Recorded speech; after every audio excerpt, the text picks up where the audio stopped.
Bienvenue dans cette vidéo dans laquelle nous allons aborder les extensions liées au fichier Revit et également comment ouvrir un fichier sur Revit en toute sécurité. Alors tout d'abord, lorsque nous réalisons un projet sur Revit, il s'agit bien d'un projet et non pas d'un plan. Donc les projets, eux, leur extension, c'est les points RVT. Ensuite, pour réaliser un projet, nous avons besoin d'un gabarit de projet qui lui est un point RTE. Alors pour créer un projet, nous ouvrons un gabarit de projet qui lui est un point RTE, un gabarit que nous aurons au préalable créé. Ensuite, nous enregistrons et en enregistrant, ce gabarit se transforme en projet, donc il prendra l'extension .rvt. Ensuite, nous avons les familles. Alors, dans Revit, les familles, leur extension, c'est des points RFA. Alors, les familles, c'est pareil, pour en créer une, il faut tout d'abord un gabarit. Donc, il s'agit pour cela d'un gabarit de famille avec une extension en point .rft. Alors là, c'est pareil. Pour créer une famille, vous aurez vous faites ouvrir nouveau à partir d'un gabarit de famille qui est un point RFT. Ensuite, vous l'enregistrez et ce fichier se transforme en point RFA. Alors dans un projet est constitué, lui, de plusieurs familles. Car dans Revit, tout ce qui est paramétrisable est une famille. Alors nous retrouvons bien évidemment les éléments tels que les coudes, les T, les pompes, tous les modèles physiques 3D. Mais il y a également les textes.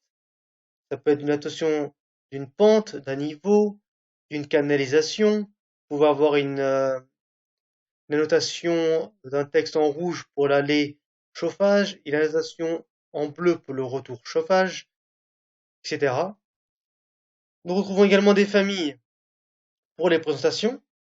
Vous pouvez avoir une présentation au format A1, A0, A2, A4, etc. Tout cela appartiendra à une famille de feuilles. Et nous pouvons également retrouver des familles pour, hmm, par exemple, les cartouches. Il pourrait y avoir un cartouche pour les projets, un cartouche spécifique pour des carnets de détails. Ce qu'il faut savoir, c'est que tout ce qui est répété dans Revit, il faut en créer une famille qui sera déjà paramétrée.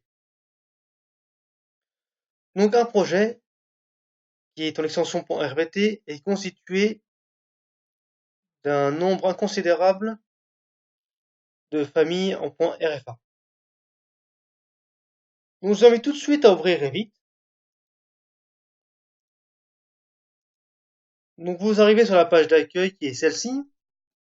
Donc tout d'abord, nous voyons des images miniatures. Alors, dans un premier plan, ça concerne les projets. Vous avez les 4 derniers projets ouverts. Ici, vous avez les familles, les 4 dernières familles ouvertes. Alors, concernant les familles, vous pouvez ouvrir une famille pour la modifier et ensuite l'enregistrer et la charger dans votre projet. Si vous voulez en créer une nouvelle, vous faites nouveau et vous recherchez le gabarit correspondant à votre famille. Admettons que ce soit un luminaire encastré au plafond, vous prendrez le gabarit de famille luminaire encastré au plafond. Comme ça, lorsque vous insérerez votre famille dans votre projet, dès que vous toucherez le luminaire le plafond, il reconnaîtra que c'est un plafond, du coup il s'aimantera directement sur le plafond. Donc c'est important de prendre le bon gabarit pour créer une famille. Mais ça, j'y reviendrai dans une prochaine formation. Ensuite, dans les projets, vous avez un peu plus d'options. Vous avez ouvrir un projet, ou faire un nouveau projet. Donc là, pour ouvrir un nouveau projet, vous avez besoin d'un gabarit de travail. Et pour cela, Revit vous fournit des gabarits déjà prédéfinis. Un gabarit de construction, un gabarit architectural, un gabarit de structure et un gabarit de génie climatique. Admettons que vous soyez un bureau d'études fluides, vous commencez votre projet avec un gabarit de génie climatique. Alors, pourquoi Revit a prédéfini des gabarits? C'est très simple. C'est que lorsque vous allez dessiner sur un gabarit de génie climatique, vous aurez accès qu'aux outils de génie climatique. C'est-à-dire que tout ce qui correspond à l'architecture ou à la structure sera grisé, sera épuré, pour que vous n'ayez pas à perdre votre temps à cliquer là où vous n'avez pas à aller. Bien sûr, l'idéal, et c'est ce qu'il faut faire d'ailleurs, c'est de créer votre propre gabarit correspondant à votre charte graphique d'entreprise. Et pour cela, c'est à force de faire des projets. En étoffant vos projets, vous allez étouffer votre bibliothèque de diverses familles. Et au début, ce que je vous conseille de faire, c'est qu'à la fin de chaque projet, vous épurez les éléments qui sont exceptionnels à ce projet. Le reste, vous le laissez, vous les supprimez de la zone graphique, et vous ne purgez pas votre plan. Et ensuite, vous enregistrez sous votre projet en gabarit. Comme ça, ce projet se transforme en gabarit, il servira de gabarit pour le prochain projet.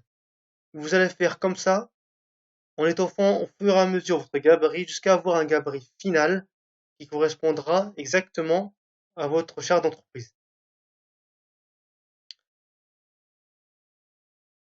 Alors pour commencer, vous allez ouvrir le fichier Revit Expert-présentation Revit qui vous a été fourni avec la formation, pardon. Alors pour cela, vous cliquez sur Ouvrir et vous parcourez là où il est rangé. Pour ma part, étant donné que c'est le dernier fichier que j'ai ouvert, il est enregistré ici. Donc je peux directement cliquer sur l'image miniature. Nous voici sur l'interface Revit. Alors pour